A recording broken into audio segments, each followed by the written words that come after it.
வணக்கம்.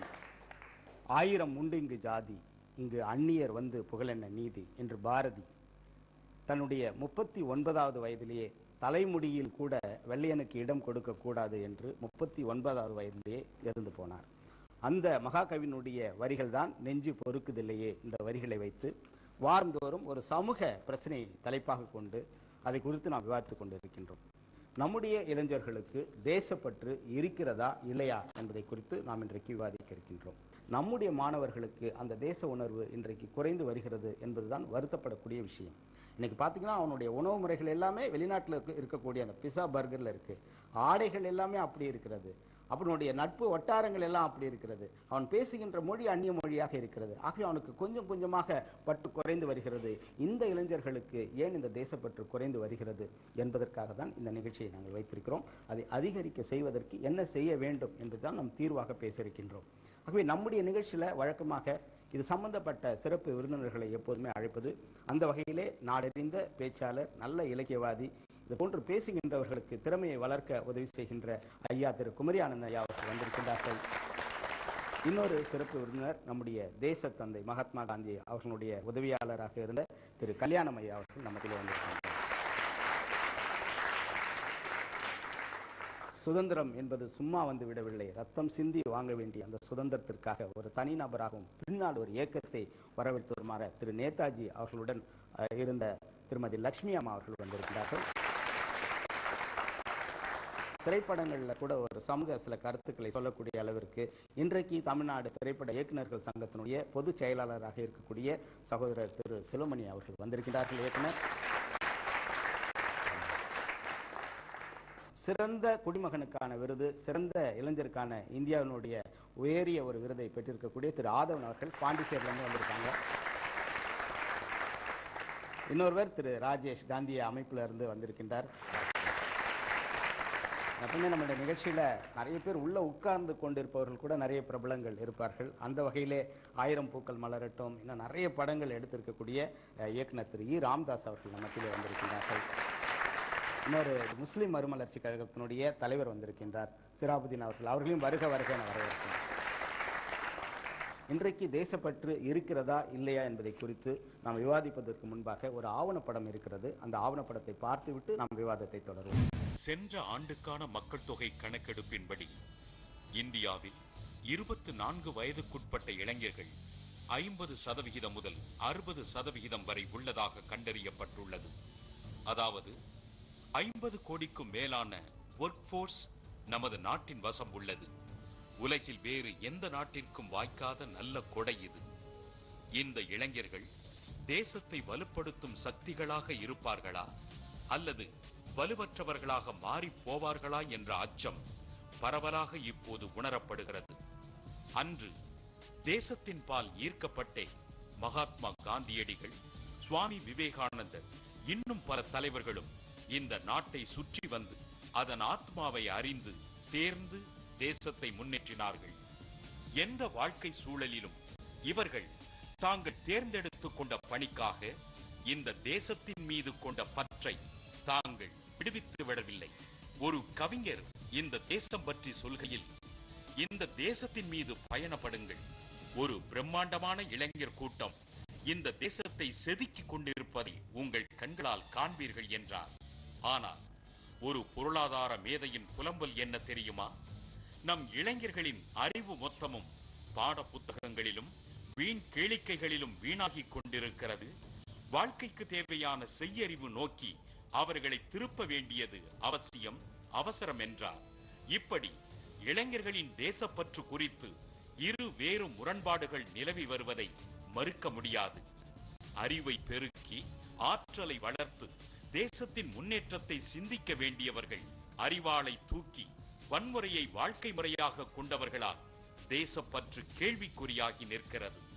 இவைகளை கைவிட்டுவிட்டு தங்களின் தனித்திறன்களை மேம்படுத்திக் கொள்ளல், பல்துறை அறிவை வளர்த்துக் கொள்ளல், வாழ்க்கையின் சவால்களை எதிர்கொள்ள பழகிக் கொள்ளல் மற்றும் உயர்ந்த நெறிமுறைகளின் மீது நம்பிக்கை வைத்தல் ஆகியவற்றை இன்றைய இளைஞர்கள் கை கொள்ளும் போது இந்த தேசத்தின் முன்னேற்றம் என்பது பட்டுளி வீசி பறக்கும் என்பதே நமது நம்பிக்கை.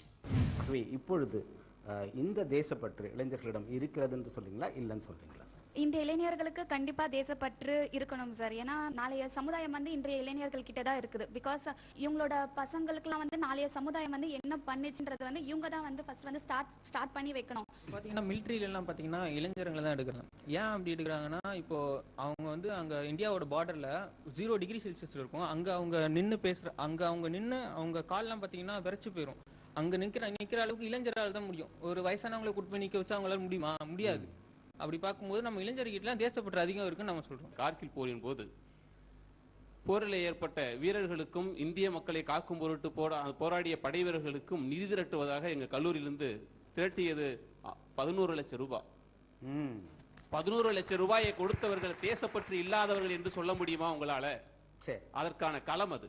பிறந்து சிறந்த மொழிகளில் சிறந்தே பிறந்த மொழியான என் தாய் தமிழ் மொழியான தமிழுக்கு என் முதற்கண் வணக்கத்தை தெரிவித்துக் கொண்டு, உனக்கு 10 லட்சம் ரூபாய் செலவு பண்ணி உன்னை சீட் வாங்கி சேர்த்து விட்டு இருக்கண்டா, இன்டர்வியூல பாஸ் பண்ணி வேலைக்கு நல்ல ஒரு வேலையை தேடுறது மட்டும்தான் சமூகம் சொல்லி கொடுக்குறது தவிர, நீ சமூகத்துக்காக பாடுபடுறா, எதிர்த்து வீட்டு சுரேஷ் மாமா கால் ஒடிஞ்சிருக்கு அதுக்கு போய் உதவி செய்டா, பக்கத்து வீட்டுல சண்டை நடக்குது அதை போய் மறிடான்றது சமூகம் கற்றுக் கொடுக்கல. நம்ம நாட்டில் இளைஞர்கள் வந்து இங்க படிக்கிறாங்க. நம்ம நாட்டோட வரி பணத்துல படிச்சு ஒரு நல்ல நிலைமைக்கு வந்த பிறகு வெளிநாட்டு மோகத்துல போய் அங்க போய் வேலை செய்யணும், தம்முடைய வாழ்க்கை சொகுசா இருக்கணும், அதனால தன் குடும்பம் நல்லா இருக்கணும் அப்படின்னு அறிவு வடிகால் மாதிரி இங்க இருந்துட்டு பேஸ் பண்ணிட்டு அடிமட்ட அஸ்திவாரத்தை ஸ்ட்ராங் பண்ணிட்டு பின்னாடி பிற்காலம் நல்லா இருக்கணும்னு சொல்லிட்டு தனிப்பட்ட சுகத்துக்காக எல்லாத்தையும் பறந்துட்டு போறாங்க. அவங்களுக்கு தேசப்பற்று இருக்கு, நான் இந்த நாட்டிலேயே வேலை செய்யற அம்மா அப்பா அப்படின்னு சொல்லுவாங்க. ஆனா அவங்க என்ன சொல்லுவாங்க, நீ இங்க இருந்து ஒன்னும் உருப்பட மாட்ட, நீ அங்க போய் சம்பாதிச்சுட்டு வான்னு. நாங்க எங்களுக்கு தேசப்பற்று இருந்தாலும் அவங்க அது இருக்க விடாம செய்யறது அவங்க தானாங்களா ஐயா? இளைஞர்கள் தங்களுடைய உணர்வுகளை வெளிப்படுத்த எப்பொழுதுமே தயாராகத்தான் இருந்து கொண்டிருக்கிறார்கள். பட் இந்த சமுதாயம் வந்து அவர்களை வெளிப்படுத்த விடுவதில்லை, அவர்கள் வாய்ப்பளிப்பதில்லை. சொல்லுங்க ஐயா. நான் ஒரு பள்ளி ஆசிரியை. ஒரு அடிப்படையான ஒரு விஷயம், தேசிய கீதத்தை தப்பு இல்லாம எத்தனை பேரால பாட முடியுது? இப்ப இந்த இடத்திலேயே நாட்டுப்பற்று அடிபட்டு போயிடுது. சின்னவங்க இல்ல, பெரியவங்க கூட தப்பா தான் பாடிட்டு இருக்காங்க. தேசிய கீதம் பாடினா எழுந்து நிக்கணுங்கிற ஒரு இது கூட இன்றைய இளைஞர்கள் கிட்டயோ பெரியவர்கள்ட்டயோ இல்ல. இத சொல்றது ரொம்ப வருத்தமான ஒரு விஷயம். அதே மாதிரி நாட்டுப்பற்று அப்படின்னு சொல்லும்போது அதுல ஒழுக்கமும் சேர்ந்துதான் இருக்கு. இன்றைய மாணவர்கள்ட்ட ஒழுக்கக்கேடு அதிகமாக இருக்குங்கிறத எல்லாருமே ஒத்துக்கொள்ளக்கூடிய ஒரு விஷயம்தான். ஐயா, நம்ம பிறந்தப்ப அம்மா இவங்க தான், நம்ம ஒரு பாட புஸ்தகத்தை பார்த்து அம்மான்னு தெரிஞ்சுக்கிறது இல்ல, அப்பா இவங்க தானே பாட புஸ்தகத்தை பார்த்து தெரிஞ்சுக்கிறது இல்ல. எல்லாரும் தெரியணும்னு நினைக்கிற தேசிய கீதத்தை ஒரு புக்குக்கு முன்னாடி போட்டு நீ மனப்பாடம் பண்ணுன்னு சொல்ற அளவுக்கு நம்ம பாடநூல் இருக்குன்னா நம்ம எப்படிப்பட்ட சமூகத்துல இருக்கோம்? அதை வந்து அம்மா இவங்க அப்பா இவங்கன்னு நம்ம பொறப்புல தெரிஞ்சுக்கும் போது தேசிய கீதத்தை வந்து நம்ம வந்து பிறந்ததுல இருந்தே தெரிஞ்சுக்க வைக்கணும். அது வந்து இந்த சமூகம் நமக்கு வளர்க்கணும். சினிமா பாடல்களை வந்து அவங்க என்ன பாட புஸ்தகத்துல போட்டு படிக்க வச்சு சொல்றாங்க, உடனே வருது இல்ல, அங்க ரிலீஸ் ஆகிறதுக்கு முன்னாடி இங்க பாட்டை பாடுறாங்க. தூக்கத்துல அவனுக்கு பேரை சொல்லி கூப்பிட்டா முழிக்க கூடாது. இந்தியான்னு சொன்னா ஜிவ்வுன்னு ஒரு மனசுக்குள்ள ஆக்ரோஷம் வரணும். அப்படி வரக்கூடிய ஒரு இதுக்காக எல்லா மீடியாக்கள், கல்வி எல்லாமே அதுக்கான ஒரு ஏற்பாடுகள், உணர்வுகளை நான் பாராட்டுறேன். குமரன் வந்து யாரா எடுத்துக்கொள்ளுங்கள், எல்லாருக்குமே அந்த காலத்தில் பெற்றோர்கள் தடுத்தார்கள், குடும்பம் இருந்தது, தன்னுடைய உறவு சுற்றம் சொத்து தன்னுடைய வாழ்க்கையுடைய சுகபங்கள் அத்தனை விட்டுட்டு சுதந்திர காப்பாடு விட்டாங்க இல்லையா? இன்னைக்கு யாருமே அப்படி. இன்னைக்கு இளைஞர்கள்லாம் நம்ம எவ்வளவு தூரம் சொபிஸ்டிகேட்டடா இருக்க முடியும்? இந்த செல்போனை விட இன்னும் உயர்வா என்ன இருக்கு? அதை கடன் வாங்கியாதவங்க கொடியேற்றியவருக்கு இருந்த அந்த உணர்வு இன்று இளைஞர்களுக்கு இல்லைன்றதுதான் நிச்சயமா கருத்து. சொல்லுங்கம்மா. இப்போ ஸ்கூல் படிக்கிற பசங்க இண்டிபெண்டன்ஸ் டே ப்ரோக்ராம் வருது, அப்ப எத்தனை பேர் பேட்ச் தலைகீழ குத்தாம குத்துறாங்கன்னு இருக்கிறதே அதுவே அவங்களுக்கு தெரிய மாட்டேங்குது. அப்புறம் பிளட்ஜ் எடுக்க சொல்றோம், பிளட்ஜ் எடுக்க சொன்னா லைன்ல நின்னுக்கிறான், லைன்ல நின்று முன்னாடி இருக்கவனை நோண்டிக்கிட்டே இருக்கானே தவிர மத்தபடி India is my country, all Indians are my brothers and சிஸ்டர்ஸ்னு சொல்றது இல்ல. அங்க இருந்து நேத்து என்ன படம் வச்சா பார்த்த அதுதான் சொல்றாங்க. அதான் இப்ப இந்தியன் இளைஞர்களோட பேச்சு. தேசிய கீதம் பாடுகின்ற போது அவனால நிக்கிறதுக்கு அப்ப இங்க ஆடிட்டு அங்க ஆடக்கூடிய ஒரு இளைஞர்களை தான் நம்ம பார்க்கிறோம் அப்படின்னு ஒரு குற்றச்சாட்டு அவர்கள் வைத்திருக்காங்க. அப்ப இந்த சுதந்திரத்தை நம்ம எப்படி பெற்றோம், இந்த தலைவர்கள் நாம் நினைக்கக்கூடிய அந்த ஆற்றல் என்ற இளைஞர்களுக்கு இருக்கிறதா இல்லையா? அது சொல்லுங்க. கண்டிப்பா இல்ல சார். 4 இளைஞர்கள் ஒன்னா சேர்ந்தாங்கன்னா என்ன பேசுறாங்க சார்? சினிமா பத்தி பேசுவாங்க, இல்லைன்னா கிரிக்கெட் பத்தி பேசுவாங்க. யாராவது நம்ம தேசத்துல வள்ளலார்னு ஒருத்தர் இருந்தாரு, அவர் வந்து அவ்வளோ செஞ்சாரு, அப்படி ஏதாவது பேசுவாங்களா? பொது விஷயங்கள் பேசுறதே கிடையாது இளைஞர்கள். இந்த நோக்கத்திற்காக விடுதலை பெற்றப்பட்டதோ அந்த நோக்கம் நிறைவேறியதற்காக சிந்திப்பதுதான் தேசப்பற்று. இப்ப இருக்க இளைஞர்களுக்கு சுதந்திரம் அப்படின்றத பத்தி பேசுறதுக்கு என்ன இருக்குன்னா, ஏதோ ஒரு விஷயம் ரொம்ப பொக்கிஷமான விஷயம் நம்மளுக்கு கிடைச்சிருக்கு, நம்ம பெரியவர்களால முன்னாடி இருந்து இப்ப கிடைச்சிருக்கனால நம்ம இப்ப ஒரு லைஃப் லீட் பண்றோம், அதை தவிர்த்து தான் அவங்களுக்கு இருக்கு. மத்தபடி தனக்கு தான் அந்த சுதந்திரம் அப்படின்ற அந்த உணர்வு உள்ளூரெல்லாம் யாருக்குமே கிடையவே கிடையாது. எங்கேயோ எப்பவோ ஏதோ ஒரு விஷயம் நடந்தா கூட இந்தியாவை பாதிக்குதுன்னு யாரும் எந்திரிச்சு இல்லையே நான் நல்லா தானே இருக்கேன், பக்கத்து தெரு வரைக்கும் ஒன்றும் பிரச்சனை இல்லை, ஸ்கூல் போயிட்டு வரவங்க நல்லா தான் போயிட்டு வராங்க, அந்த அளவுல தான் அவங்க மனநிலை இருக்கு. நீங்க சொல்லலாம் வெளியில எங்கேயோ பிரச்சனை நடந்தா யங்ஸ்டர்ஸ் தானே வந்து ஸ்ட்ரைக் பண்றாங்க, லீட் பண்றாங்க. ஓகே, அது ரெப்ரசென்ட் பண்ற ஒரு 4 பேர் இருந்தாலும் அவங்களுக்கு பின்னாடி எத்தனை யங்ஸ்டர்ஸ் இருப்பாங்கன்னு நினைக்கிறீங்க? கண்டிப்பா இருக்க மாட்டாங்க. சிராபுதீன் சார் சொல்லுங்க. இன்றைய காலகட்டத்தில் கல்வித்துறையில் பசங்க படிக்கிறாங்க, ஸ்கூலில் படிக்கிறாங்க. இப்போ அது விஷயமா இப்போ பேசிகிட்டு இருக்கோம். சுதந்திரம் பெற்றது அடைந்தது முன்னோர்கள், நம்முடைய முன்னோர்கள் நேதாஜி, காந்திஜி, நேரு, முகமது அலி ஜின்னா போன்ற பழைய முகமது அப்துல் ஹக்கீம் சொல்லி ஒருத்தர் இருக்காங்க. இவர்களெல்லாம் பாடுபட்டு சுதந்திரம் அடைந்தது. வெள்ளையர்களை விரட்டி விட்டு நம்முடைய நாட்டிற்கு சுதந்திரம் கிடைத்தது. இனிப்புகள் வழங்குகிறோம், கொடியேற்றுகின்றோம், எல்லாம் சொல்லிக் கொண்டிருக்கின்றோம். இன்றைய இளைஞர்களுக்கு அந்த பற்று இல்லை. அந்த பாப்பா சொல்ச்சு வைஷ்ணவி, அதாவது தேசிய கீதத்தை எங்களுக்கு முழுசா பாட தெரியலங்கிறது ஒரு சாதாரணமான விஷயமா அவங்க சொல்றாங்க. அது வந்து நம்ம அம்மா பேரை நம்ம சொல்ற மாதிரி, இந்த தாயின் பேரை சொல்லாத பிள்ளைங்களுக்கு தேவையில்லை, நாட்டுக்கே தேவையில்லை. சினிமாவில் தான் வந்து அது அப்போ தேசிய கீதத்துக்கும் 10 மார்க் போட்டால் படித்து மார்க் பண்ணிடுவாங்க இல்லைங்களா? 10 மார்க் அதுக்கு இருக்குன்னா கடன்னு படித்து மனப்பாடம் பண்ணி அதில் என்ன இருக்குதோ இல்லையோ பண்ணுவாங்க. அந்த மாதிரி ஒரு எண்ணமே, அது ஸ்டார்டிங்கே தப்பாக இருக்குது, அந்த வேரோட ஆரம்பமே தப்பாக இருக்குது. அந்த காலத்தில் திருப்பூர் குமரன் 24-25 வயசில் செத்து போகிறான். இந்த வயசில் அந்த மாதிரி ஒரு போராட்டம் இருக்கணும். அந்த காலத்தில் சுதந்திரம்னு ஒன்று இருந்தது, அதுக்காக போராடினாங்க, நம்ம அடிமைப்பட்டிருந்தோம். அப்போ ஒரு களம் இருந்தது, அது அருமையான பாயிண்ட்டு. அந்த களம் இப்போ எங்கே இருக்குன்னா, நம்ம சமுதாயம் நல்லா இருக்கணுங்கிறதுக்காக நம்ம போராடணும். நம்மளே கொண்டாந்து நமக்கு தலைவர்களாக யாரையோ கொண்டாந்து வச்சுட்டோம், அவன் நல்லா பண்ணுறானா பண்ணலையா, பண்ணலன்னா கேட்கணும். இதுதான் இன்னைய போராட்டம். அந்த போராட்டத்தை செய்யலைன்னா நம்ம இந்திய குடிமகனாக இருந்து எந்த பிரயோஜனமும் இல்லை. நீ கொடி குத்திக்கிறதுலையோ அதுலேயோ அதெல்லாம் எந்த விதமான விஷயம் இல்லை. இப்போ சினிமா தியேட்டர்லேயே தேசிய கீதம் பாட நிறுத்திட்டாங்க. நீ ஏவிஎம் ராஜேஸ்வரில் மட்டும்தான் போடுறாங்க, அப்பயும் சலிச்சுக்கிட்டே எழுந்திருக்கிறாங்க. என்னடா படத்தை போடுறான்னா இதை போடுறான்னு. அந்த அளவுக்கு மக்கள் வந்து ஸ்பாயில் ஆகிட்டு இருக்காங்க மென்டலி. ஒரு தெரு நல்லா இருந்தால் தான் ஒரு ஊர் நல்லா இருக்கும், ஊர் நல்லா இருந்தால் தான் நாடு நல்லா இருக்கும். நாடு நல்லா இருக்கணும்னா நல்ல தலைவன் இருக்கணும். அந்த நல்ல தலைவன் எங்கேருந்து வருவான்? ஆகாயத்தில் தான் வருவான், உங்கள்கிட்ட இருந்து தான் வருவான். நீங்கள் இந்த ஸ்டார்டிங்லேருந்தே வாங்க, நீங்கள் எங்களை ஆளுங்க. எங்கள் அப்பா ஒரு காங்கிரஸ் சுதந்திர போராட்ட தியாகி, அவர் கணுக்கால வெட்டினாங்க. அப்போ காட்டுவார், ரொம்ப சந்தோஷமாக காட்டுவார், பாடுறா வெட்டினான்டான்னு. அப்போ ஐயோ என்னப்பா, எனக்கெல்லாம் இந்த மாதிரி ஒரு வாய்ப்பு இல்லையே, இந்த மாதிரி ஒரு வாய்ப்பு இல்லை. இருக்குடா, இப்போயும் போலீஸ்காரன் தப்புன்னா கேளு, எவனா லஞ்சம் கேட்டான்னா கேளு. இதெல்லாம் தான் சுதந்திரம். அதனால் நாட்டை நேசிங்க, நாட்டு மக்களை நேசிங்க, தாய் தந்தையை வணங்குங்க. அதான் என்னுடைய கொள். தேசிய கீதத்தை எந்திரிச்சு நிக்கிறது கூட ரொம்ப சலிப்பா நினைக்கிறாங்க. அப்படின்னா இன்ன வரைக்கும் தேசிய கீதம் பாடும் போதோ அதை கேட்கும் போதோ மயிரிழைகள் சிலிர்த்து கண்ணில் தண்ணீர் வரும் இளைஞர்கள் இன்னும் இருந்து கொண்டுதான் இருக்கிறார்கள். அவங்கள பத்தி நீங்க ஏன் பேச மாட்டேங்கிறீங்க? இன்ன வரைக்கும் நான் தேசிய கீதம் கேட்டேன்னா எனக்கு உடம்பு சிலிர்க்கும். உங்ககிட்ட இல்லைன்னு சொல்லல, பர்சன்டேஜ் ஏறணும், பர்சன்டேஜ் ஏறணும். 100 பேர் போகணும்.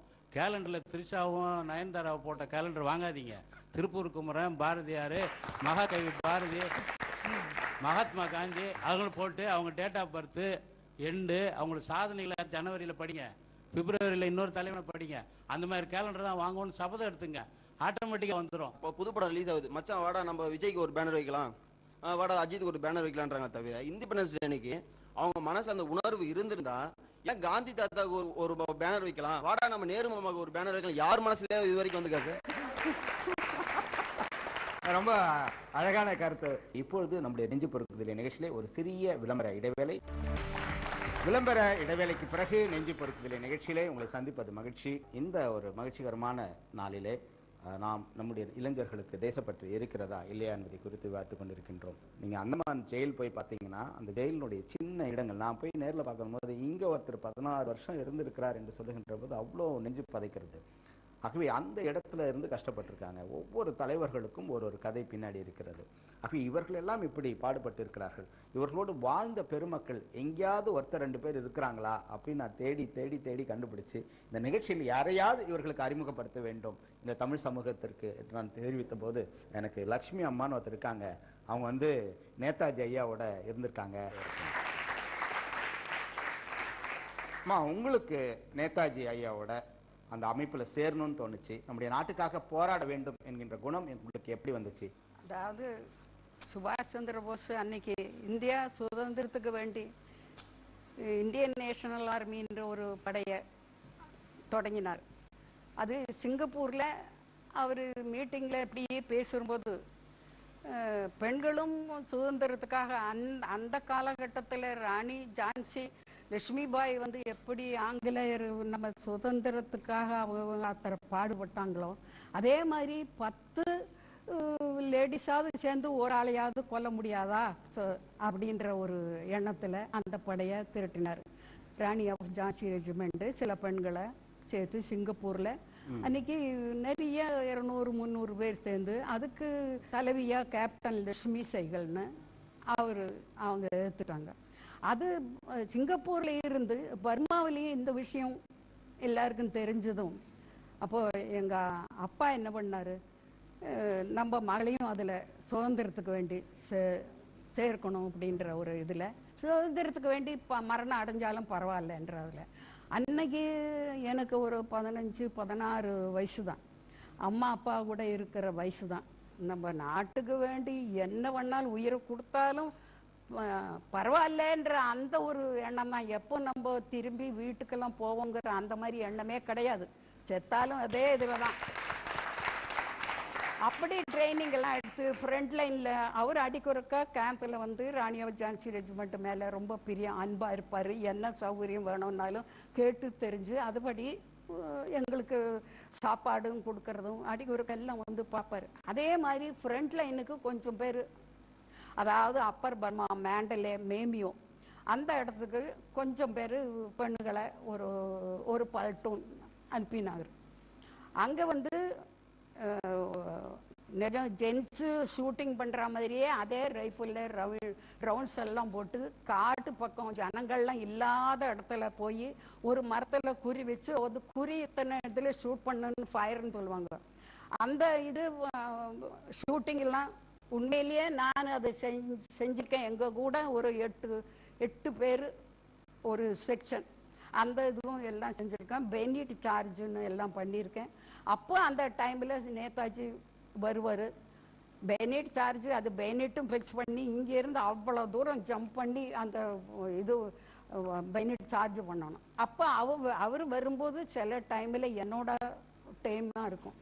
அப்போ செய்யும்போது அவர் என்னது இந்த பொண்ணு பேர் என்னன்னு கேட்டார். அங்கே எல்லாரும் நான் ரொம்ப வயசுலேயும் ரொம்ப சின்னவளாக இருக்கிறதுனால லிட்டில் லட்சுமின்னு தான் எல்லாருமே சொல்கிறேன். ஏற்கனவே ஒரு லட்சுமி லிட்டில் லட்சுமி. அந்த பெனிட் சார்ஜ் என்னை பார்த்து ரொம்ப நல்லா அந்த பொண்ணு பெனிட் சார்ஜ் பண்ணுறதுன்னு சொல்லிட்டு எனக்கு அந்த பெனிட் சார்ஜ் ஃபஸ்ட்டுன்னு எனக்கு சர்டிஃபிகேட்டே கொடுத்துருக்காரு. 2 டைமு டைரக்ட் கேம்பில் பாம்பு விழுந்தும் நான் தப்பிச்சிருக்கேன். ஒரே என்ட்ரி சின்ன அதில் லட்சுமி சைகள், நான் இன்னி 2-3 பங்காளி பிளேன் ரவுண்டு லைட் போட்டு மேலே நாங்கள் அப்ஸ்டரில் இருக்கோம். எல்லாம் கொஞ்சம் தூரத்தில் ட்ரென்ச்சுகள்லாம் இருக்குது. ஆனால் அந்த சைடெல்லாம் கொஞ்சம் பேர் ஒரு என்ட்ரன்ஸ் இருக்குது, இன்னொரு சைடு என்ட்ரன்ஸ் இருக்குது. பூந்து இப்படி வெளியில் வந்துடுவாங்க.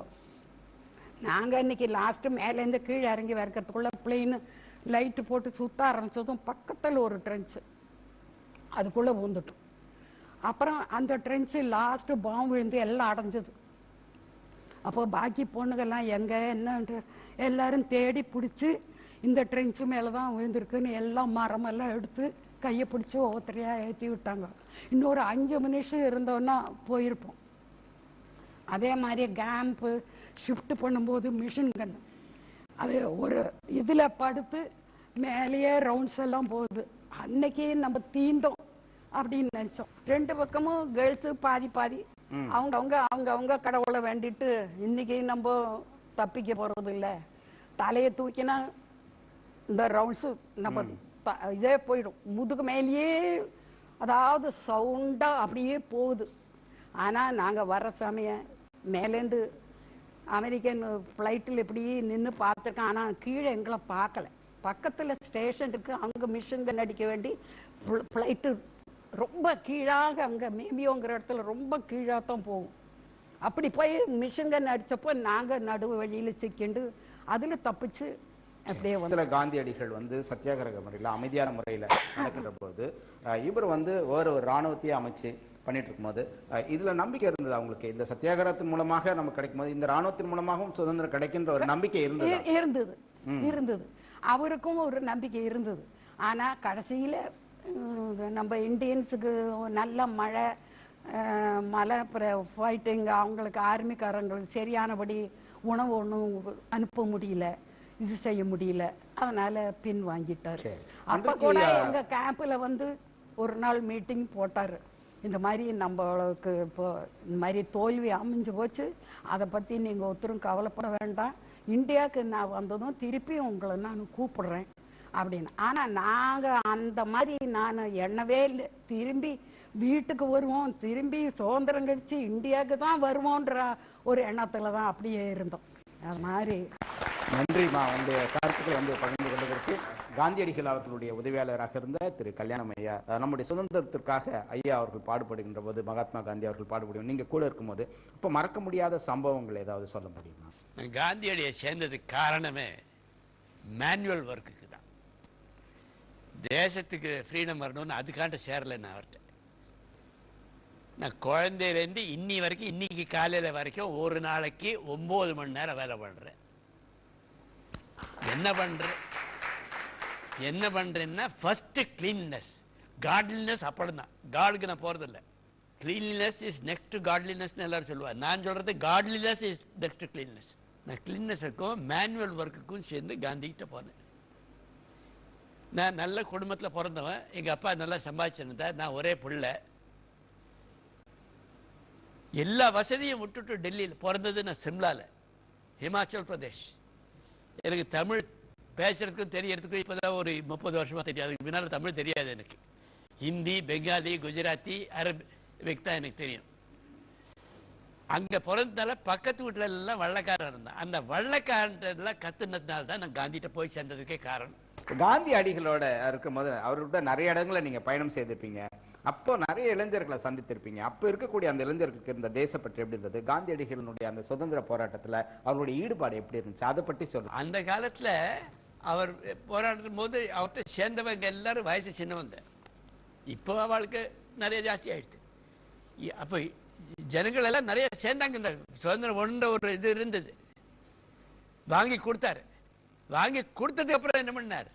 நீங்க எல்லாம் நாடு நான் சொல்றபடி நடக்கணும்னு சொல்லிட்டு ஆரம்பிச்சாரு. அதுக்கு யாரும் வந்தாலும் உத்தரவே வரலையே. இன்னி வரைக்கும் அவர் சொன்னதை உத்தரவு கேட்கல. I am not responsible for what is going on in the country டுடேன்னு சொல்லிட்டு கடைசியில் சாகும்போது சொன்னார். இந்த சுதந்திரம் பெற்ற அன்னைக்கு காந்தியினுடைய மனநிலை எப்படி இருந்துச்சு? அந்த நாள் உங்களால் நினைவு கூர்ந்து சொல்ல முடியும்? நீங்க 15th ஆகஸ்ட் 47 பத்தி கேட்கிறேன். ஆமா. அன்னைக்கு அவர் டெல்லியில, சிம்லால இல்ல, கல்கட்டால பெல்லியாகாட்டான்னு ஒரு சபர்ப் இருந்தது. இன்னொரு ராயப்பேட்டா, மயிலாப்பூர்னு இருக்கு. அது போல பெல்லியாகாட்டு அந்த ஊர்ல இருந்தார், அந்த இடத்துல இருந்தார். அங்க போனது அவர் ஜூலை 47 போனார். ஏன்னா இந்த ஜின்னா ஒரு டைரக்ட் ஆக்ஷன் டேன்னு ஒன்று ஆரம்பிச்சு ஹிந்துஸ் எல்லாம் கொலை பண்ணினார். ஒரு கிட்டத்தட்ட 3000-4000 பேர் சொல்லிட்டு அதை தடுக்கிறதுக்காண்டு அங்கே போனார். ஜூலை மாதம் அங்கே இருந்தபோது 15th ஆகஸ்ட் சுதந்திரம் கிடைச்சிருச்சு. இங்கேருந்து அவர் ஒரு ஆளாக அதை பேச்சுவார்த்தையோட எல்லாரும் சமமாக யூனிட்டி கொண்டு வந்தார். அதுக்கு மவுண்ட் பேட்டன் கூட ஒரு லெட்டர் எழுதினார். நாங்கள் இவ்வளோ ஆர்மி வச்சுருக்கோம், எங்களால் கூட தடுக்க முடியாதுன்ட்டு நீங்கள் ஒரு ஆள் பீஸ் கொண்டு வந்துட்டேன்னு சொன்னார். அந்த சக்தி அவர்கிட்ட இருந்தது. அந்த மாதிரி பீஸ் வந்ததுக்கு அப்புறம் கூட அவர் கொஞ்ச நாள் இங்கே இருந்தார்.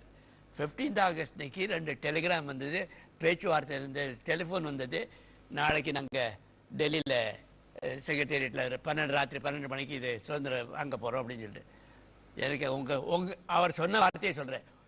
நீங்கள் பெற சுதந்திரம் எனக்கு வேண்டாம், எனக்கு ஹிந்துஸும் முஸ்லீமும் ஒன்றா இருக்கணும், எல்லா கம்யூனிட்டிஸும் ஒன்றா இருக்கணும், அதுதான் முக்கியம் அப்படின்னு. ரொம்ப ரொம்ப நன்றி. நீங்கள் வந்து இந்த நிகழ்ச்சியில் கலந்து கொண்டதுக்கு எனக்கு ரொம்ப ரொம்ப மகிழ்ச்சி. நன்றி. இப்போ நம்முடைய மத்தியில் சிறந்த குடிமகனுக்கான விருது பெற்ற நண்பர் ஆதவன் அவர்கள், உங்களுடைய கருத்து இன்றைய இளைஞர்களுக்கு தேசப்பட்டு இருக்கிறதா இல்லையான்னு பற்றி சொல்லுங்கள். அது குறிப்பா நான் புதுச்சேரியில இருந்து வர்றதுனால புதுச்சேரியினுடைய கவிஞர், புரட்சி கவிஞர் பாரதிதாசன் சுதந்திரத்தை பத்தி சொல்றாரு. சுக்கா மிளகா சுதந்திரங்களையே அக்கா வந்து கொடுப்பதற்கு என்று சொல்லுவார். அது மாதிரி சுதந்திரம் என்பது நாம் போராடி பாடுபட்டு நாம் பெற்ற ஒரு உணர்வு. அந்த உணர்வை நாம் பாதுகாக்க வேண்டியது இளைஞர்களுடைய ஒவ்வொரு நாட்டு குடிமகனுடைய கடமை. அதை நாம் வந்து ஒரு பாரதி நெஞ்சு பொறுக்குதலையே இந்த நிலைகட்ட மனிதர் நினைந்து விட்டால் பாரதி சொன்ன மாதிரி அந்த சுதந்திர கனல் ஒவ்வொரு இளைஞர்கள் மத்தியிலும் நிலவணும். நீங்க சொல்ற மாதிரி உலகத்திலேயே நம்முடைய நாட்டிற்கு ஒரு மிகப்பெரிய பெருமை, இந்தியாவிலே ஏறக்குறைய 50 விழுக்காடுக்கு மேல் இளைஞர்கள் உள்ள நாடு இந்தியா தான் என்கிற ஒரு பெருமை நமக்கு இருக்கிறது. அப்படிப்பட்ட பெருமை உள்ள நம்முடைய நாட்டில் ஏன் ஐயா அவர்கள் சொன்னது போல ஒரு வளமான ஒரு வல்லரசை உருவாக்க கூடாது? அம்மா வந்து நேதாஜி அவர்களோடு இருந்தார்கள், அவர்கள் தன்னுடைய அனுபவங்களை சொன்னார்கள். அப்படி சொல்லுகிற பொழுது அந்த ரங்கூன் என்று சொல்கிற பொழுது பர்மாவில் அந்த ஐஎன்ஏன்னு சொல்லக்கூடிய தேசிய ராணுவ படையை நேதாஜி அமைக்கிற பொழுது அவர் ராணுவத்தினுடைய தலைவராக இருக்கிற பொழுது வெளியே போயிட்டு அந்த கேட் உள்ளார ராணுவ முகாமிற்கு உள்ள வராரு. வருகிற பொழுது இந்த கோட் வேர்டுன்னு சொல்லக்கூடிய கார்ல அந்த ஜீப்ல வந்து ஒளிர் விட்டு நின்று இதாச்சுன்னா அந்த கோட் வேர்டுல அந்த கதவை திறக்கணும்ன்றது விதி. அந்த அடிப்படையில் தலைவர் நேதாஜி அவர்கள் அந்த ராணுவ முகாமிற்கு உள்ள நுழையிறாரு. அந்த கார் வர்றதை பார்த்துட்டு அந்த பாதுகாவலர் கேட்டை சாத்துறாரு. கேட்டை சாத்திட்டு மேல ஏறி வந்து அந்த கேட்டு அந்த கதவை சாத்திட்டு அது மேல ஏறி வந்து அந்த ஜீப் உள்ளார இருக்கிறது யார் எட்டி பார்க்கிறாரு? நேதாஜிக்கு ரொம்ப கொஞ்சம் வருத்தம். என்னடா இது, நாம ஒரு ஐஎன்ஏவுடைய தலைவர், ஐஎன்ஏவுடைய இந்த தேசிய ராணுவத்தை அமைத்த தலைவர் நமக்கு கேட்டை மூடிட்டு வந்து அந்த கோடு வேர்டையும் கொடுத்த பிறகு அவன் இந்த மாதிரி செய்யறான்னு நினைக்கிற பொழுது அவன் இடத்துல பிறகு கேட்கிறார். அந்த கோவம் கொஞ்சம் இதான. அப்ப அவன் சொல்றான், நம்முடைய ராணுவ முகாம் தேசிய ராணுவ படைன்னு சொல்லக்கூடிய ஐஎன்ஏவிலிருந்து 3 பேர் அந்த முகாமிற்கு எதிர் முகாமுக்கு போயிட்டாங்க. அவர்கள் இந்த நம்முடைய கோட் வேர்டை தெரிஞ்சுக்கிட்டு லைட் ஆஃப் பண்ணி நம்முடைய ராணுவ முகாமிற்கு ஊடுருவலாம் அல்லவா? எனவே வந்திருப்பது நம்ம ஆள் தானா என்று தெரிந்து கொண்டு அதன் மூலம் உங்களுடைய உயிருக்கும் ஆபத்து வந்துடும்ல, அதனாலதான் அதை சொன்ன உடனே அது யாருன்னு பார்த்தா அதுதான் ஒரு சென்னையை சேர்ந்த இளைஞன். அன்றிலிருந்து தான் நம்முடைய நேதாஜி அவர்கள் எந்த கூட்டத்திற்கு சென்றாலும் அம்மாவுக்கு தெரியும், நேரா மதராசி பாயும் சென்னையை சேர்ந்த இளைஞர்களே என்று தொடங்கினார் என்று சொன்னால் அன்றும் தியாகம் இருந்தது. அதே நேரத்தில் இன்னொன்னு சொன்னாங்க, இன்றைக்கு நம்ம கல்வி பாடத்திட்டத்தில் அந்த அடியில் இருக்கிறவங்க சொன்னாங்க, தேசிய கீதம் என்கிற அந்த பாடத்தை வந்து ஒரே ஒரு புத்தகத்தில் முதல் வரியில போட்டா மட்டும் இன்றைக்கு போதாது. இன்றைக்கு இந்த நீங்க நெஞ்சு பொறுக்குதிலேயே இந்த நிகழ்ச்சியில ஒரு சிறிய ஒரு குறும்படம் மாதிரி போட்டு காட்டினீங்க. இந்த குறும்படத்தை போட்டு காண்பிக்கிற போது அந்த வாகா பார்டர், பஞ்சாபில் இருக்கக்கூடிய நம்ம பாகிஸ்தான் பார்டர், அந்த வாகா பார்டர்ல இன்றைக்கு அந்த பஞ்சாபை பத்தி படிக்கிறதுக்கு பதிலாக நம்முடைய கல்வி முறையிலே நம்முடைய மாநிலத்தில் இருக்கக்கூடிய அரசாங்கம் அந்த வாகா பார்டர் போன்ற இடங்களுக்கு அழைத்து சென்று சுதந்திரத்தினுடைய விலை எவ்வளவு என்பதை காண்பிப்பதற்கு இந்த வாகா பார்டர் மாதிரியான ஒரு இடம் நம்முடைய நெஞ்சில இருக்கும். அந்த அளவுக்கு நம்மை மீறி மேரா பாரத் மகான் என்று சொல்லக்கூடிய அளவுக்கு இந்தியில கோஷமிடுவார்கள். பாரத் மாதா கி ஜெய் என்று போய் வந்தவர்களுக்கு தெரியும், அம்மாவுக்கு தெரியும், இங்க இருக்கக்கூடிய ஐயாவுக்கெல்லாம் தெரியும். அந்த மாதிரி ஒரு சுதந்திர உணர்வை நாம் வந்து போற்றி பாதுகாக்க வேண்டியது நம்முடைய கடமை. அந்த அடிப்படையில் நாம் நம்பிக்கை இழந்துவிடக் கூடாது. அதாவது கொடியை வந்து குத்திக்கிறதுனாலயோ அதை சுதந்திர தினத்துல நம்ம சாக்லேட் வழங்குறதுனாலயோ மட்டும் நம்முடைய சுதந்திர உணர்வு என்று நினைப்பது தவறு. அந்த நிலை மாறி உண்மையான சுதந்திரம் வேண்டும் என்று சொன்னால் நம்முடைய இளைஞர்கள், நம்முடைய அன்பிற்கினிய மூத்த தமிழறிஞர் ஐயா கலைஞர் அவர்கள் சொன்னது போல, ஈட்டியின் முனைகளே கூட்டிய தீர்வாக்கிலே திட்டம் இதோ, கட்டிய நாய்கள் அல்ல நீங்கள் எட்டிய மட்டும் பாய்வதற்கு, தட்டிய மாத்திரத்திலே தருக்கரின் கோட்டம் அடங்கிட வேண்டும் சிங்க இளைஞனு என்று சொல்லுவார். இதைத்தான் என்னுடைய புதுவையினுடைய கவிஞர் பாரதிதாசன் சொல்றாரு. சிங்க இளைஞனை சொல்கிறாரு, பூட்டிய இருப்பு கூட்டின் கதவு திறக்கப்பட்டது, சிறுத்தையை வெளியில் வா, எலி என உன்னை இகழ்ந்தவர் நடுங்க, புலி என செயல் செய்ய புறப்படு வெளியில், நம்பினை பகலினை நள்ளிருள் என்றே சிம்புட் பறவையே சிறகை விரி எழு, சிங்க இளைஞனே திருப்பு முகம் திற விழி, இங்குன் நாட்டு கிழி கடுத ஆட்சியா, கை விரித்து வந்த கயவர் நம்மிடை பொய் விரித்து நம் புலன்கள் மறைத்து தமிழுக்கு விளங்கிட்டு தாயகம் பற்றி நமக்குல உரிமை தமன்கென்பாரெனில் வழி வழி வந்த உன் மரத்தனம் எங்கே என்று கேட்பாரே, அந்த உணர்வு, மொழிப்பற்று, நாட்டுப்பற்று இளைஞர்களிடத்திலே எழ வேண்டும், உயிர்த்தெழ வேண்டும். அதன் மூலம் ஒரு வல்லரசு உருவாகும் என்ற நம்பிக்கையோடு காத்திருப்போம். சரி, ரொம்ப நன்றி. இந்த விருது நீங்க யார்கிட்ட வாங்குனீங்க? குடிமகனுக்கான விருது இது நம்முடைய மூத்த அரசியல் தலைவராக விளங்கக்கூடிய அன்றைய பிரதமராக இருந்த அடல் பிகாரி வாஜ்பாய் அவர்களின் கரங்களில் தேசிய விருதனை, இந்தியாவின் சிறந்த இளைஞருக்கான தேசிய விருதனை சமூக பணிக்காக பெற்றேன். நன்றி. மகிழ்ச்சி. ஒரு சிறந்த குடிமகனுக்கான விருது, சிறந்த இளைஞருக்கான விருது பெற்ற உங்களை இந்த நிகழ்ச்சியில சந்தித்தது மகிழ்ச்சி. இப்போது நம்முடைய நிகழ்ச்சியிலே ஒரு சிறிய விளம்பர இடைவேளை. இளைஞர்களுக்கு தேசப்பற்று இருக்கிறதா இல்லையா என்பதை குறித்து விவாதித்துக் கொண்டிருக்கின்றோம். தொடர்ந்து விவாதிப்போம். நம் மத்தியிலே காந்தி அமைப்பை சேர்ந்த சகோதரர் ராஜேஷ் அவர்கள் வந்திருக்கின்றார்கள். நீங்க இந்த அமைப்பு வைத்து காந்தியினுடைய பெயரால இளைஞர்கள் மத்தியில் ஒரு தேசப்பற்றை உருவாக்கும் முறையில் சமூக சேவை செய்து கொண்டு வருகிறீர்கள். இன்றைக்கு இந்த இளைஞர்கள்ட்ட தேசப்பற்று அதிகரித்து இருக்கிறதா குறைந்திருக்கா? உங்களுடைய கருத்து? குறைவும் இல்லை, அதிகரிக்கவும் இல்லை, அது அப்படியே போயிட்டு இருக்கு. இப்போ அப்படி இல்லைன்னா எங்களோட ஃபவுண்டேஷனில் பார்த்தீங்கன்னா ஒரு 1000 வாலண்டியர்ஸ்க்கு மேலே எல்லாமே யங் பாய்ஸ் தான். அதனால் அது கண்டிப்பாக குறையிலன்னு சொல்ல முடியாது. இப்போ இன்றைய இளைஞர்கள் தான் வந்து நிறைய வேலை வாய்ப்புகளில் வந்து எல்லா பெரிய போஸ்டிங்லேருந்து கீழே வரைக்கும் எல்லா இளைஞர்கள் தான் இருக்காங்க. இங்கிலாந்து ஒரு கிட்டத்தட்ட ஒரு 10 கண்ட்ரீஸில் வந்து டெலிஃபோன் கார்டு, இன்றைய இளைஞர்கள் அதிகமாக பயன்படுத்தக்கூடிய டெலிஃபோன் கார்டு, சிம் கார்ட்ஸ்லாம் கூட மகாத்மா காந்தியோட படத்தை வச்சுட்டு அவங்க கௌரவப்படுத்திட்டு இருக்காங்க. ஆனால் இந்திய தொலைத்தொடர்பு நிறுவனங்களோட இந்த டெலிஃபோன் கார்டு, இந்த சிம் கார்ட்ஸ்லாம் பார்த்தீங்கன்னா நம்ம சினிமா நடிகைகள் அந்த மாடல்களோட புகைப்படத்தங்களை போட்டு நம்ம கௌரவப்படுத்திட்டு இருக்கோம். இந்த மாதிரி விஷயங்கள்லாம் வந்து இளைஞர்கள் மத்தியில் வந்து அவங்களுக்கு அட்லீஸ்ட் அவங்களுக்கு தெரிஞ்சுக்கிறதுக்கான வாய்ப்புகள், அவங்க எந்த அளவுக்கு சுதந்திரத்தை வந்து பாடுபட்டிருக்காங்க. ஏன்னா நிழலின் அருமை வெயிலில் தெரியுற மாதிரி அவங்க கஷ்டப்பட்டிருக்காங்க அந்த டைம்ல. அந்த அருமை நம்மளுக்கு தெரியாதே நிறைய இது போகுது. அப்போ வந்து தெரியறதுக்கான வாய்ப்புகளை சொன்னாங்க. இளைஞர்கள் எங்களுக்கு யாருமே சொல்றது இல்லை. உங்களுக்கு தான் தெரியுமே, காந்தியை பத்தி தெரியும்ல. நீங்க வந்து ஏர்டெல்லோ இல்லை மற்ற தொலைத்தொடர்பு நிறுவனங்கள பெரிய ஹையர் போஸ்டிங்ல இருக்குங்க, நீங்க முன்னிறுத்தி அதை பண்ணலாம் இல்லைங்களா? நான் ரெகுலரா பண்ணணும்னு சொல்லல, அவங்களோட நினைவு தினங்கள்லயோ மற்ற விஷயங்கள்லயோ அது பண்ணலாம். நன்றி திரு ராஜு. திரைப்பட இயக்குனர் சங்கத்தினுடைய பொதுச் செயலாளர் திரு ஆர்.கே. செல்லுமணி அவர்கள், இன்றைக்கு இளைஞர்களுக்கு என்ன மாதிரியான தேசப்பற்று இருக்கிறது, எப்படி இருக்க வேண்டும் என்று நீங்கள் விரும்புகிறீர்கள்? இந்த கலைஞர் தொலைக்காட்சியோட நெஞ்சு பொறுக்குதலை நிகழ்ச்சியில் கலந்து கொண்டதுக்கு முதல்ல என்னுடைய சந்தோஷத்தை தெரிவிச்சுக்கிறேன். இப்போ வந்து எனக்கு மிகப்பெரிய சந்தோஷமே வந்து, நான் ஷோலை படம் பார்க்கும்போது கூட எனக்கு வந்து அவ்வளோ பெரிய உணர்வு வரல. ஆனால் அம்மா லக்ஷ்மி அம்மா பேசும்போது சொன்னாங்க, நாங்கள் படுத்துட்டு இருக்கும்போது என் தலைக்கு நெஞ்சு முதுகு மேலே சொயின் அந்த சத்தத்தோடு போது நான் சொல்ல தெரியல. ஆனால் நான் உணர்றேன், அது வந்து தலைக்கு மேலே தூக்குனா தலை செதறி போயிடும். மெஷின்கள்லாம் வந்து அந்த புல்லட் பறந்துகிட்டு இருக்கும்போது அந்த களத்தை நான் வந்து உணரும் போது என்னோட கண்ணில் வந்து தண்ணி வருது. அவங்கள பார்க்கறத வந்து நான் மிகப்பெருமையை நினைக்கிறேன். அதுதான் இந்த இளைஞர்கள் இருக்கிற தேசப்பற்று. எனக்கு தெரியாது, ஆனா அதை சொல்லும் போதே நான் பார்த்த மிகச்சிறந்த திரைப்படங்களோட அது வந்து என் கண் முன்னாடி விரியுது. அது வந்து தேசப்பற்று தான், அதுதான் காரணம். அப்புறம் இன்னொன்று வந்து அந்த அம்மா சொன்னது மிகப்பெரிய விஷயம் ஒன்று இருக்கு. எனக்கு கூட அவ்வளோ பெருசா தெரியாது, எங்க அப்பா சொன்னார்னு. அப்போ பெற்றோர்கள் தான் அதை வந்து அவங்க தேசப்பற்ற ஊட்டி வளர்க்கணும். இந்த இளைஞர்களுக்கு வந்து ஒரு தேசப்பற்ற ஊட்டி வளர்க்க வேண்டியது பெற்றோர், சமூகம், அரசியல். இவங்கெல்லாம் வளர்த்தாதான் அதெல்லாம் வளரும். நன்னெறிகள் வளர்க்கப்பட்டால் தான் வளரும். அன்னைக்கு நேதாஜி கூப்பிட்ட உடனே, மகாத்மா காந்தி கூப்பிட்ட உடனே வந்தவங்க எல்லாம் இளைஞர்கள் தான். அன்னைக்கு இளைஞர்கள் தான், அன்னைக்கு முதியோர்கள் யாரும் வரல. அன்னைக்கு அவங்களாம் இன்னைக்கு முதியோர்கள். அன்னைக்கு ஐயா குமரியானந்தன் இன்னைக்கு முதியோரா இருக்கலாம், ஆனா காந்தி கூப்பிடும்போது அவர் இளைஞர் தான். அன்னைக்கும் இளைஞர்கள் தான் தேசப்பட்டு இருந்திருக்கு, இன்னைக்கும் இளைஞர்கள் தான் தேசப்பட்டு இருக்கு. வைஷ்ணவி சொன்னதுல மிக சிறந்த இது இருக்கு. நான் வந்து மார்க் வாங்கினாதான் இது படி. அப்போ நீ மார்க் வாங்குறதுக்காவது படி முதல்ல. ஜனகன மனங்களை சொன்னா எழுதுனா 10 மார்க் வரணும், அதுக்காக படிச்சு சொல்ல முதல்ல. அப்புறம் அந்த அம்மா வந்து எனக்கு தாலாட்டு பாடும் போதே வந்து எனக்கு வந்து தாலாட்டு பாடும் போது ஜனகன மனங்களுக்கு சொல்லி கொடுக்கட்டும். அதெல்லாம் ஒரு பாடமா, அதெல்லாம் வந்து ஒரு இப்ப எனக்கு தோணுது, இதெல்லாம் பார்க்கும்போது வந்தது கூட ஒரு நல்லதா இருக்கு. இப்ப எனக்கு இந்த அம்மா ஒரு புதுசா ஒரு தாய், சிறந்த தாய், அவ தாலாட்டுக்கு பதில் ஜனகன மனங்களுக்கு சொல்லி பாட வைக்கிறான். நான் இனிமே நான் சீன் வைக்கணும்னு எனக்கு தோணுது.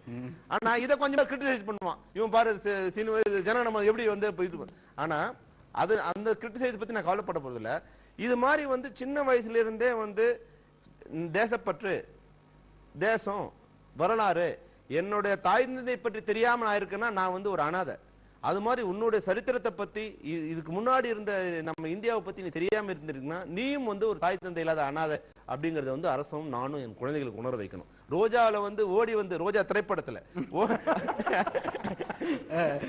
தேசிய கொடி எரியும் போது அவர் மணிவண்ணத்தில் சொன்னார், செல்லுமணி இதுக்கு இவ்வளவு பெரிய அப்ளாஸ் கிடைக்கும் தெரியலன்னு. அப்போ இல்ல அது பார்த்தோன்னு பாத்தீங்கன்னா தமிழ்நாடு மட்டும் இல்ல, இந்தியா முழுக்க அந்த கொடி வந்து கீழே விழாம பிடிக்கணுங்கிறது அவன் காலில் எரிஞ்சுக்கிட்டு ஒன்று பிடிப்பான். இந்தியா முழுக்க அதுக்கு மிகப்பெரிய வரவேற்பு இருந்து. அப்போ அதுதான் உணர்வு, அதுதான் தேசப்பற்று. எப்படி காமிக்கணும்னு எல்லாருக்கும் தெரியல. தேசப்பற்று மிக அதிகமா இருக்கிறது. வழக்கமா இளைஞர்கள், எங்க தாத்தா வந்து எங்க அப்பா குறை சொன்னார், எங்க அப்பா என்ன குறை சொன்னார்.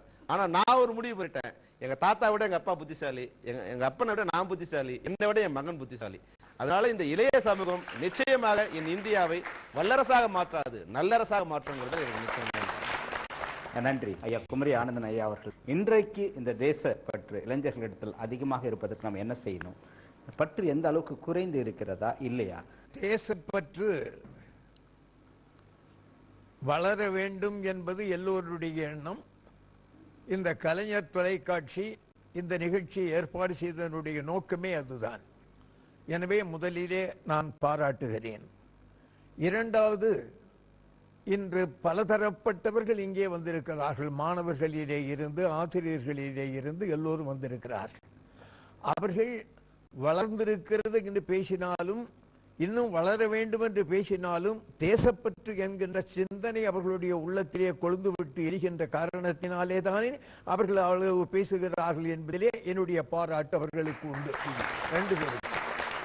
அடுத்து, இந்த நாட்டு விடுதலைக்கு பெரிதும் தியாகம் செய்த அண்ணல் காந்தி மகான் பக்கத்திலேயே இருந்தவர்கள் இன்று நமது எல்லோருக்கும் காட்சி தந்திருக்கிறார்கள். தொலைக்காட்சி மூலம் எல்லோருக்கும் போகிறார்கள். எனவே கல்யாணம் அவர்கள் இங்கே வந்தது நமக்கு மிகப்பெரிய மகிழ்ச்சியான ஒரு காரியம். அதை போலே நேதாஜி சுபாஷ் சந்திர போஸ் அவர்களுடைய படையிலேயே இருந்த லட்சுமி அம்மாள் இங்கே வந்திருக்கிறார் என்று சொல்லுகின்ற பொழுது நமக்கு மகிழ்ச்சியாக இருக்கிறது. ஏனென்று சொன்னால், நேதாஜி சுபாஷ் சந்திர போஸ் இந்த நாட்டுக்கு எந்தெந்த வகையிலே எல்லாம் தொண்டு செய்தார் என்பதையெல்லாம் அவர்கள் மனதிலே நினைத்து, நான் செத்தாலும் இந்த படையிலே இருந்து சாவேன் என்று சொன்ன ஒரு வீர பெண்மணியை நீங்கள் அழைத்து வந்திருக்கிறீர்கள். நேதாஜி சுபாஷ் சந்திர போஸை பொறுத்தவரையிலே, நான் தமிழ்நாட்டை பொறுத்தவரையிலே காந்தியையும் நேதாஜியையும் கொஞ்சம் இணைத்து சொல்ல வேண்டும் என்று நினைக்கிறேன். தமிழ்நாடு பெரும் புண்ணியம் செய்த நாடு. அந்த புண்ணியம் செய்த நாடுதான் இன்னும் அந்த தேசபக்தியை வளர்ப்பதற்கு என்னென்ன செய்ய வேண்டுமோ அதை செய்ய வேண்டும். ஏனென்றால் அவர்களுக்கு கடமை இருக்கிறது. நேதாஜி சுபாஷ் சந்திர போஸ் விண்ணுக்கும் மண்ணுக்கும் இடையிலே முழங்குகின்ற ஒரு முழக்கம் ஜெய் ஹிந்த் என்பது. அதை கொடுத்தவனே ஒரு தமிழன். செண்பகராமன் பிள்ளை என்று நாஞ்சில் நாட்டிலே பிறந்த தமிழன் ஜெர்மனியிலே போனான். பிறகு வியன்னாவுக்கு வந்தான். வியன்னாவுக்கு வந்திருக்கின்ற நேரத்திலே நேதாஜி சுபாஷ் சந்திர போஸ் அங்கே போனார். அவரை வரவேற்ற பொழுது ஜெய் ஹிந்த் என்று வரவேற்றான். அந்த ஒலி அவருடைய நெஞ்சத்திலேயே போய் பதிந்தது. அதை உலகமெல்லாம் பரப்புகின்ற பெரும் காரியத்தை செய்தவர் நேதாஜி என்று சொல்லுகின்ற பொழுது அவருக்கு நாம் வணக்கத்தை செலுத்துகிறேன். அந்த பெயரையே பாருங்கள். சுபாஷ் சந்திர போஸ் என்பதை விட நேதாஜி என்பதே எல்லோருக்கும் தெரிந்ததாக இருக்கிறது. நேதா என்றால் தலைவர், ஜி என்றால் மரியாதைக்குரிய விகுதி. பெயரையே விட்டுவிட்டு அவருக்கு கிடைத்திருக்கின்ற இந்த பட்டத்தாலேயே அவருடைய பெயர் கிடைத்திருக்கிறது என்று சொன்னால் மகத்தான மனிதன். மகாத்மா காந்தியை பொறுத்தவரையிலே நேதாஜி சுபாஷ் சந்திர போஸ் சொன்னார், பாதுஷாவினுடைய கல்லறையிலே இருந்து வாளை உருவி சலோ டெல்லி என்று புறப்படுகிற பொழுது, நான் வெற்றி பெற்று வெள்ளைக்காரர்களை வெளியே அனுப்பிவிட்டு இந்த தேசத்தை காந்தி கையிலே கொடுப்பேன் என்று சொன்னவர் நேதாஜி. அவருக்கு அந்த ஜெய்ஹிந்த் என்ற சொல்லை முழக்கத்தை முழங்கியவன் செண்பகராமன் பிள்ளை, ஹிட்லரையே மன்னிப்பு கேட்க வைத்த தமிழன். பேசிக் கொண்டிருக்கின்ற பொழுது ஒரு நாள் ஹிட்லர் சொல்லுகிறார், இந்தியர்கள் அடிமையாக வாழ்வதற்கென்றே பிறந்தவர்கள் என்றான். இவன் எழுந்தான், ஹிட்லருடைய கையை பிடித்து இறுக்கினான், முறுக்கினான். நீ சொன்ன சொற்களை பின்வாங்கவில்லை என்று சொன்னால், மன்னிப்பு கேட்கவில்லை என்றால் உன் கையை விடமாட்டேன் என்று பிடித்தான். அவன் பின்வாங்கி மன்னிப்பை கேட்க வைத்தவன் ஒரு தமிழன். அவன் இங்கே வந்தான். தமிழ்நாட்டிற்கு நீர்மூழ்கி கப்பலிலே வந்தான். சென்னை கோட்டையிலே வெள்ளையர்கள் இருக்கின்ற நேரத்திலே பீரங்கி குண்டை செலுத்தினான். எந்த கப்பலிலே இருந்து? எம்டன் என்ற கப்பலிலே இருந்து. எல்லோரும் அவனை பிடிப்பதற்கு தேடினார்கள். அவன் தப்பி போய்விட்டான். எம்டன் கப்பலிலே தப்பி போய்விட்டான். இன்று கூட நாம் என்ன சொல்லுகிறோம் என்றால், அவனை பிடிக்க முடியாதையா, அவன் பெரிய எம்டே அப்படி என்று சொல்லுகிறோம் அல்லவா? அது அந்த செண்பகராமன் பிள்ளை வந்த கப்பல். இதை நாம் தமிழ்நாட்டில் இருக்கின்றவர்கள் உணர வேண்டும் அல்லவா? ஒன்றை சொல்கிறேன். இந்த சென்னையிலே இருக்கின்ற இன்று சோழா ஹோட்டல் என்று இருக்கின்ற இடம்தான் அன்று இந்து பத்திரிகையினுடைய கஸ்தூரி ஐயங்காருடைய வீடு. அந்த வீட்டிலே சக்கரவர்த்தி ராஜகோபாலாச்சாரியார் குடியிருந்தார். அப்போது காந்தி வந்தார். காந்தி வந்து அங்கு தங்கினார். நெஞ்சு பொறுக்குதில்லையே என்று சொன்னீர்கள் அல்லவா? அந்த புலவன் காந்தியை பார்க்க விரும்புகிறான். காந்தி உள்ளே சத்தியமூர்த்தியோடு ராஜாஜியோடு கீழே மெத்தையை விரித்து அவர் உட்கார்ந்திருக்க, மரியாதை காரணமாக ராஜாஜி எல்லோரும் நின்று கொண்டிருக்க, யாரும் உள்ளே வந்துவிடக் கூடாது என்று வாரா என்கின்ற ராமசாமியை வாயிலே நிறுத்தி யாரும் வராமல் தடுங்கள் என்று சொல்லுகின்ற பொழுது தலைப்பாகை காற்றிலே ஆட ஆட ஒரு மனிதன் வருகிறான். புயல் போலே வருகிறான். அவன்தான் பாரதி. வாராவினுடைய தோளிலே ஒரு அடி அடித்துக் கொண்டு, என்னவோ இங்கே நிற்கிறீர் என்று அவரை திருப்பி விட்டு உள்ளே போய் காந்தியினுடைய மெத்தையிலேயே போய் அமர்ந்து, மிஸ்டர் காந்தி, இன்று மாலையிலே திருவல்லிக்கணியிலே 5:30 மணிக்கு நான் பேசுகிறேன், நீங்கள் தலைமை தாங்க முடியுமா? காந்தி யார் இந்த முரடன் என்று கேட்கவில்லை. அவர்தான் காந்தி. தேசாய், மகாதேவ தேசாய், இன்று ஐயா சொல்லுகிற நேரத்திலே நமக்கு வேறு நிகழ்ச்சிகள் இருக்கிறதா? ஆமாம், வேறு நிகழ்ச்சிகளுக்கு ஒத்துக்கொண்டிருக்கிறோம். உடனே மீண்டும் திரும்பி, ஐயா நாளைக்கு உங்கள் நிகழ்ச்சியை வைத்துக் கொண்டால் நான் வருகிறேன். முடியாது, இன்றே நடக்க வேண்டும். உன்னுடைய இயக்கத்திற்கு ஆசீர்வாதம் என்கின்றான் பாரதி. அந்த பாரதி தான் இன்று ரவீந்திரநாத் டாகூருக்கு முன்னாலேயே காந்தியை மகாத்மா என்று அழைத்த தமிழன். மகாத்மா காந்தியை மகாத்மா என்று அழைத்தவர் முதலிலே ஒரு தமிழன், சுதேசமித்திரன் ஆசிரியர் ஜி சுப்பிரமணிய ஐயர். அவர்தான் முதலிலேயே தென்னாப்பிரிக்காவில் இருக்கின்ற நேரத்திலேயே இங்கே அழைத்தார். அங்கே பணிபுரிந்து கொண்டிருக்கின்ற அந்த மாமனிதர் ஒரு மகாத்மாவோ என்று முதலிலே சொன்னவர் ஜி சுப்பிரமணிய ஐயர். அடுத்து, வாழ்கனி எம்மான், இந்த வையத்து நாட்டிலெல்லாம் 120 நாடுகளிலே காந்திக்கு இன்று தபால் முத்திரை வெளியே வந்திருக்கிறது. 120 நாடுகளிலே. சென்னை செயின்ட் ஜார்ஜ் கோட்டையிலே முதலிலே கொடியேற்றியது யார்? விடுதலை போராட்ட காலத்திலே பாஷ்யம் என்று சொல்லுகின்ற மனிதர் தான் முதலிலே கொடியேற்றினார். எப்பொழுது கொடியேற்றினார்? 1932ஆம் ஆண்டு ஜனவரி மாதம் 25ஆம் தேதி அந்த பாஷ்யம். ஏனென்றால் காந்தி சொன்னார், நாம் எல்லாம் விடுதலை பெற்றதாகவே நினைத்துக் கொள்ள வேண்டும், கொடியேற்ற வேண்டும் என்று சொன்னார். எல்லா இடங்களிலும் என்று சொன்னால் அவர் கோட்டையை நினைக்கவில்லை. இவன் கோட்டையே நினைத்து ஒரு தமிழன் போனான். அங்கே காசினோ தியேட்டருக்கு படம் பார்க்க போனார்கள். செயின்ட் ஜார்ஜ் கோட்டையிலே இருக்கின்ற அந்த வெள்ளைக்காரனுடைய ராணுவத்தை சார்ந்தவர்கள் காக்கி சட்டை போட்டுக்கொண்டு காசினோ தியேட்டருக்கு படம் பார்க்க போனார்கள். இவரும் சாரணர் இயக்கத்தில் இருந்தவர். இவரிடமும் காக்கி உடை இருந்தது. அவர்களோடையே உள்ளே போய் அவர்கள் மீண்டும் கோட்டைக்குள்ளே போகின்ற பொழுது இவரும் போய்விட்டார். ஒருவருக்கும் தெரியாமல் இடுப்பிலே கட்டியிருந்தார் நமது தேசிய கொடியை.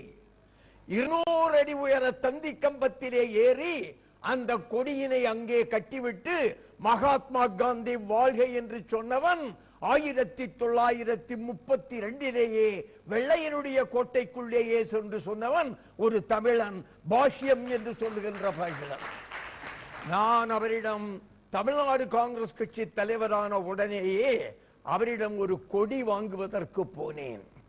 அந்த நேரத்திலே அவர் சொன்னார், குமரி, நான் அந்த கொடியை ஏற்றி அங்கே வைத்து பறக்க விட வேண்டும் என்று நான் ஏறுகிற பொழுது கலங்கரை விளக்கத்து வெளிச்சம் அடிக்கும். இந்த பக்கம் வெளிச்சம் அடித்தால் நான் அந்த பக்கம் போவேன், அந்த பக்கம் வெளிச்சம் அடித்தால் அந்த பக்கம் வருவேன். ஒரு குரங்கு மாதிரி இருந்து நமது தேசிய கொடியை அங்கே ஏற்றி விட்டேனப்பா என்று பெருமையோடு சொன்னார். அந்த மனிதன், அந்த மாமனிதர் போன்றவர்கள் வாழ்ந்த இந்த இடத்திலே சொல்லுகிறேன், மரியாதைக்குரிய பெருமக்களே, காந்தி மகானுடைய பெருமை, நேதாஜி சுபாஷ் சந்திர போஸினுடைய பெருமை, இவைகளை எல்லாம் வெளியே கொண்டு வர வேண்டும் என்பதற்காக தியாகிகள் மாநாடு ஒன்று நடத்தினேன். அந்த தியாகிகள் மாநாட்டிலே நேதாஜியோடு அந்த பெண்கள் படைக்கு தலைமை தாங்கிய லட்சுமி வரவழைத்தோம், கேப்டன் லட்சுமி. அதைப்போலே நேதாஜி சுபாஷ் சந்திர போஸை வீட்டு சிறையிலே வைத்திருந்த போது ஆப்கானிஸ்தானத்திற்கு காரிலே கொண்டு போன அவருடைய சகோதரர் மகனை அழைத்து வந்திருந்தேன். இங்கே செங்கோட்டையிலே இருந்தாரே, சிறையிலே இருந்தாரே மேஜர் தில்லான், அவரை அழைத்து வந்தேன். அந்த நிகழ்ச்சியிலே தமிழக முதல்வராய் அப்போது இருந்த டாக்டர் கலைஞர் அவர்கள் இருந்தார்கள்.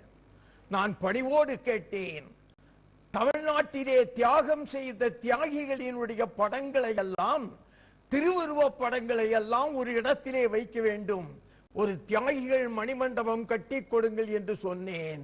டாக்டர் கலைஞர் அவர்கள் அதை ஏற்றுக்கொண்டு கிண்டியிலே தியாகிகள் மணிமண்டபம் கட்டி இருக்கிறார் என்றால் அந்த மணிமண்டபத்திலே தமிழ்நாட்டிலே தியாகம் செய்தவர்களுடைய திருவுருவ படங்கள் எல்லாம் இருக்கின்றன. அந்த திருவுருவ படங்களை பார்க்கின்றவர்களுக்கெல்லாம் ஒரு நல்ல உணர்வு வரும். ஒரு செய்தி, இதை தமிழர்கள் மறக்கக்கூடாது என்பதற்காக தமிழர்கள் மட்டும் இருக்கின்ற இடத்திலே பேசுகிறோம். நமது கடமை உலகத்திற்கே பரப்ப வேண்டியது. முதல் சுதந்திர போர் சிப்பாய் போரா 1857 நடந்ததா? இல்லை.